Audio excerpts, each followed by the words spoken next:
Okay, so I have two articles for you today. The first one is from CBS News, and the headline reads Trump commutes sentence of former gangster disciples leader Larry Hoover. Now,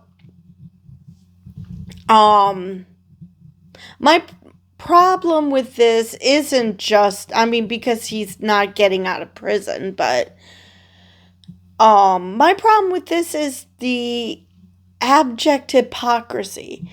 This is a man who's telling anybody who will listen, and a bunch of his followers do listen, that Trump wants to get rid of gang members, and because he wants to make our country safe. Yet he's commuting a sentence of a kingpin? I'm sorry, what? All right. But let's get to the article. President Trump on Wednesday commuted the sentence of notorious former Chicago street gang leader Larry Hoover, who was serving multiple life sentences in federal prison.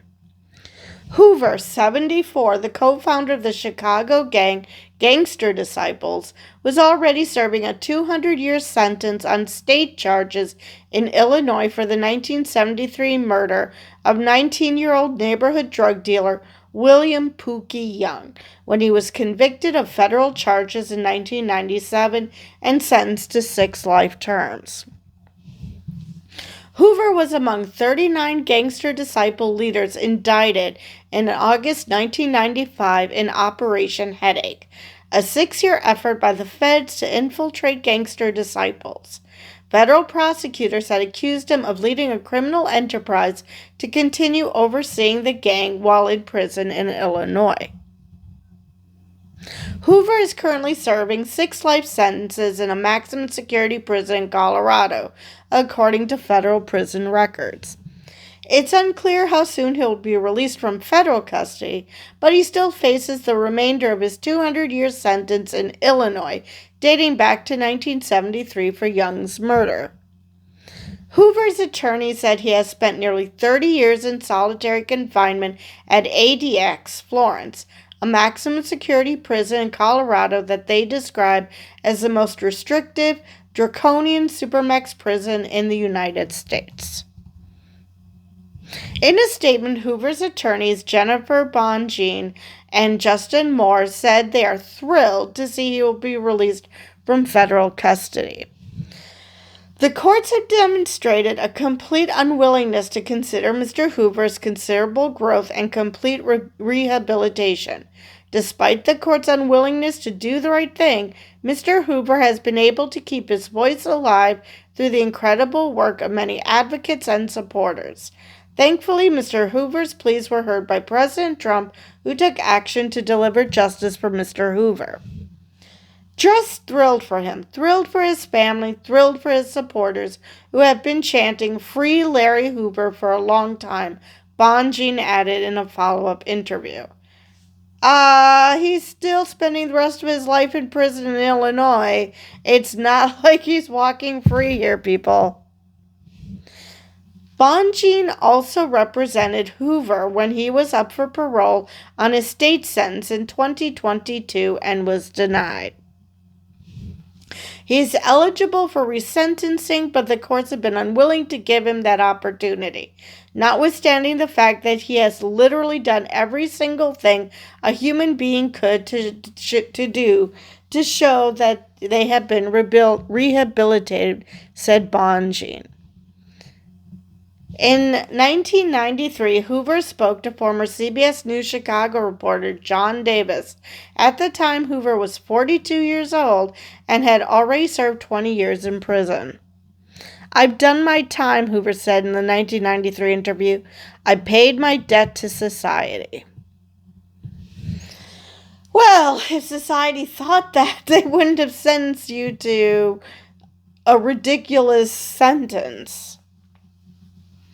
In the interview with Davis, the leader of the gangster disciples and convicted murderer, he'd had a lot of time to think about ways to stop the gang violence on streets of Chicago. Anytime you do extensive time, it can have two effects. It can harden you or it can make you think, Hoover said at the time, and I've thought. He said in the 1993 interview that he had done a lot of thinking about the senseless gang violence plaguing the streets of Chicago at the time. One teenager don't like the other teenager because of the way he wears his hat, because his ideology is different from his. A disciple don't like a vice lord, Hoover said in the interview. We're all black people. There's no difference. At the time, Hoover, also known as King Larry, admitted being part of a fragile gang truce in the city and organizing a protest over plans to close healthcare clinics in African American neighborhoods. Ron Safer, the lead prosecutor in Hoover's federal trial, expressed disappointment in the news of Hoover's sentence being commuted. I was disappointed, Safer said. I do not think this is an appropriate end to the Larry Hoover story, at least the federal part of it.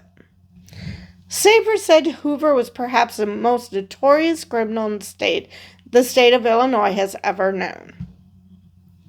He was convicted of running a continuing criminal enterprise that had approximately 30,000 members across 28 states, selling over $100 million worth of drugs in the state of Illinois alone each year, said Safer, and he ran the entire operation with ruthless efficiency from prison, where he was serving a state sentence for double murder. Safer also emphasized that Hoover had been recorded saying teenagers needed to sell drugs for his criminal organization. The recording was made a year after the Gangster Disciples leader was interviewed on CBS Chicago. What? He was smart enough to say what the news media wanted to hear? There was another tape where Larry Hoover said, "You have to share your drugs with these children. I'm talking about 12-year-olds, 13-year-olds, 14-year-olds, so that they can sell it and they can have something," Safer said. And he said, "Make them know that with you, that they are somebody. Without you, they are nobody." Again, Safer said those comments were made by Hoover after the Gangster Disciples said he was redeemed, and said he understood that all of the violence in the city should be stopped. Meanwhile, Wallace Gator Bradley, a former Gangster Disciple enforcer, has long advocated for Hoover's release. "I've been calling for it since 92 or 93, said Bradley. "I know that he has served his time. I'm happy beyond measure." Harold Nooney Ward, a former high-ranking member of the Gangster Disciples, served time with Hoover and is now an anti-violence advocate. "Everybody deserves a second chance," said Ward, adding that he is not surprised that President Trump commuted Hoover's sentence. But Saferd said he does not agree in Hoover's case. "I believe in mercy. I believe in redemption," he said. "I also believe that there are some crimes so heinous, so breathtakingly evil, that the justice system requires that they be punished to the full extent of the law." Illinois Governor J.B. Pritzker has not commented on whether he would consider commuting Hoover's sentence at the state level. All right. So that is the end of that article. I wasn't living in Chicago at the time. I honestly do not remember this case. This happened shortly after I graduated high school. So I don't think I was really paying attention, and definitely not to Chicago politics. So I really don't have an opinion on this. I'm not thrilled about the solitary confinement part, because why was he in solitary confinement for so long is what I'd like to know.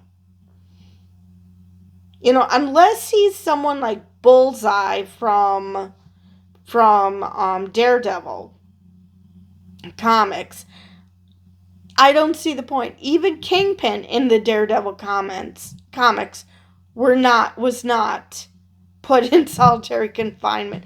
And he basically did the same shit that this guy was accused of doing. So, not sure why he was in solitary, but...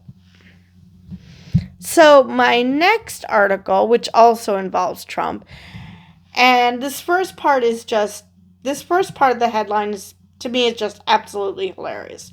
Trump lawyers claim 60 Minutes Harris interview caused him mental anguish.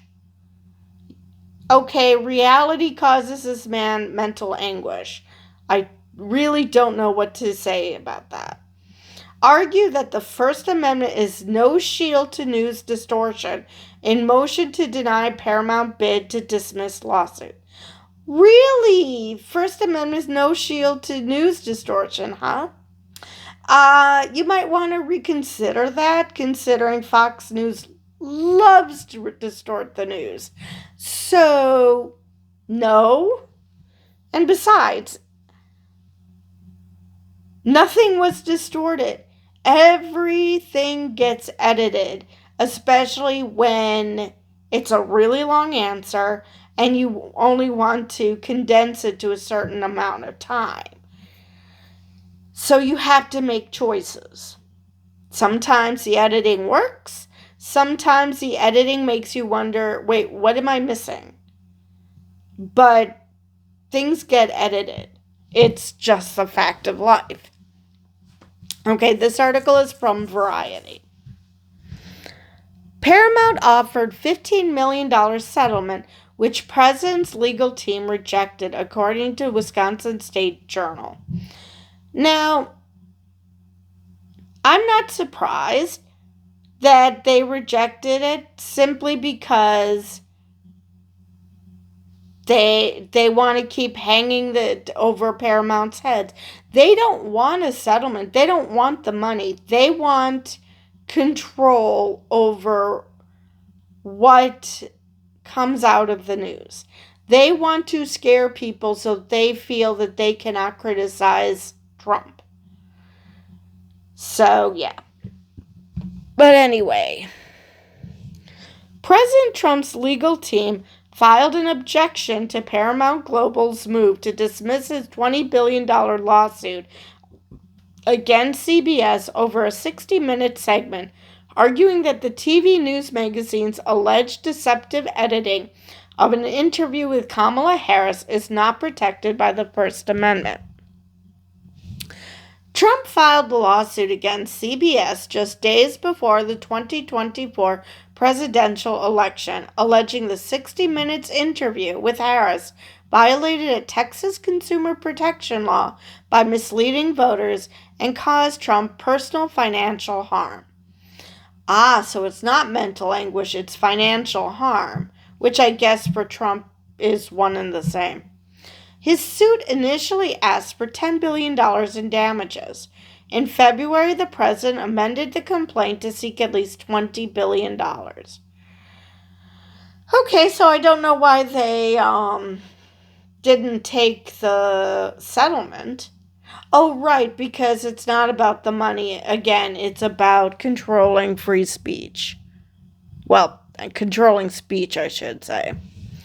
In a March 25 motion to dismiss Trump's suit, Paramount called the legal action an affront to the First Amendment, that is, without basis in law or fact. CBS News has maintained that the 60 Minutes broadcast and promotion of the Harris interview was not doctored or deceitful. Meanwhile, lawyers for Paramount and Trump have engaged in settlement talks. Paramount offered $15 million to settle the suit, an amount rejected by Trump, according to a report by the Wall Street Journal. Trump's lawyers want at least $25 million, and they want 60 Minutes to issue an apology to the president, per the Journal article. In addition, Trump's lawyers threatened another lawsuit against CBS over its news coverage amid the settlement talks, according to WSJ, or Wall Street Journal. On Wednesday, May 28th, lawyers for Trump and his co-plaintiff Representative Ronnie Jackson, a Republican from Texas, and the former presidential doctor in his first term, filed their opposition to Paramount's motion to dismiss.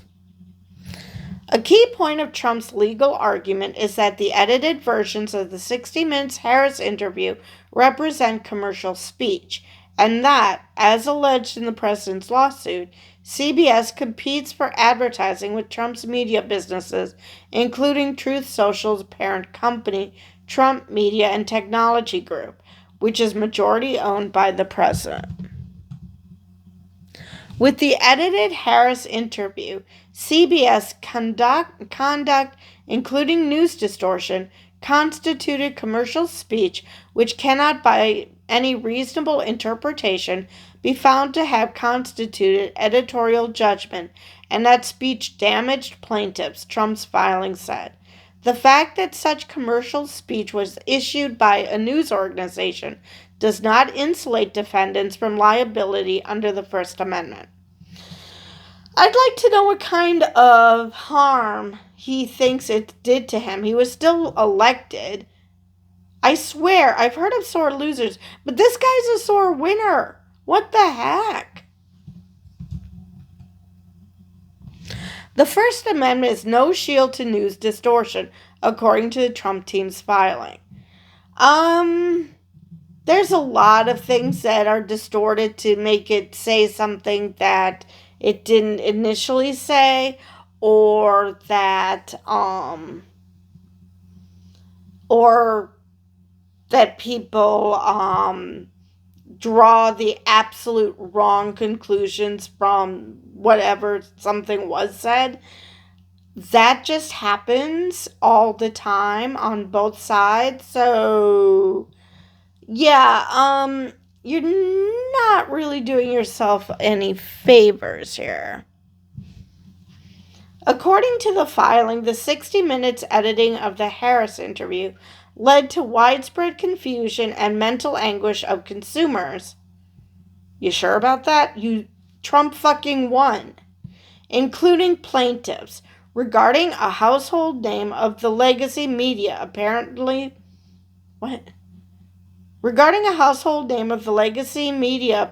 deceptively distorting its broadcasts and then resisting attempts to clear the public record.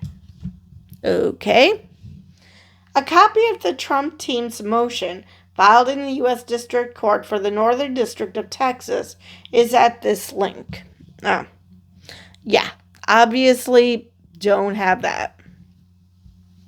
This isn't video, so of course I don't have the link. The legal battle comes as Paramount is seeking a government approval of its $8 billion merger with Skydance Media. 3 left-wing U.S. senators have warned Sherry Redstone, Paramount's controlling shareholder, that such a settlement payment by Paramount to the president would be tantamount to an illegal bribe, although legal experts say it's very unlikely the media company could face such a charge. The Paramount Skydance deal is currently pending FCC approval. Trump-appointed FCC Chairman Brendan Carr has maintained the agency's approval of Paramount Skydance is not connected to the president's 60 Minutes lawsuit. And if you believe that, I have a bridge to sell you. Last November, Carr said in a Fox News interview that conservative groups' news distortion complaint against CBS over the 60 Minutes Harris interview was likely to arise in the context of the FCC review of the Paramount Skydance transaction. Paramount Global has said Trump's lawsuit is completely separate from and unrelated to the Skydance transaction and the FCC approval process. In February, Redstone asked Paramount's board to resolve the Trump lawsuit, including by exploring the possibility of mediation. Variety has reported. Redstone recused herself from the board's discussions about settlement with Trump. In response to an FCC request in its examination of the news distortion complaint, CBS News made public an unedited transcript of the 60 Minutes interview with Harris that aired October 6th, 2024. And again, there's a link, and said the material showed that, consistent with 60 Minutes' repeated assurances to the public, the broadcast was not doctored or deceitful. The Trump lawsuit's claim centers on an exchange in which 60 Minutes correspondent Bill Whitaker asked Harris about the Biden administration's relations with Israel Prime Minister Netanyahu, whom Whitaker said is not listening to the White House. CBS News broadcasted a longer portion of Harris's response on October 6th on Face the Nation, whereas the edited 60-minute segment broadcast the next day included a shorter excerpt from the same answer. Each excerpt reflects the substance of the vice president's answer, CBS News said in a statement. In a separate case, Trump last year sued ABC News and George Stephanopoulos after the anchor inaccurately stated on air that Trump had been found liable for rape. A New York jury found Trump liable for sexually abusing and defaming writer E. Jean Carroll, which the judge also said in common parlance would be called rape. In February 2024, Disney and ABC News agreed to pay $15 million to settle Trump's defamation lawsuit, plus $1 million in legal fees. And Trump is still going after ABC. So how's that working out for you guys? Another reason not to capitulate, because he's just going to want more and more and more until you're dead. So that is the end of that article. So I believe that is all I had for this video. And with that, I will see you guys in the next one.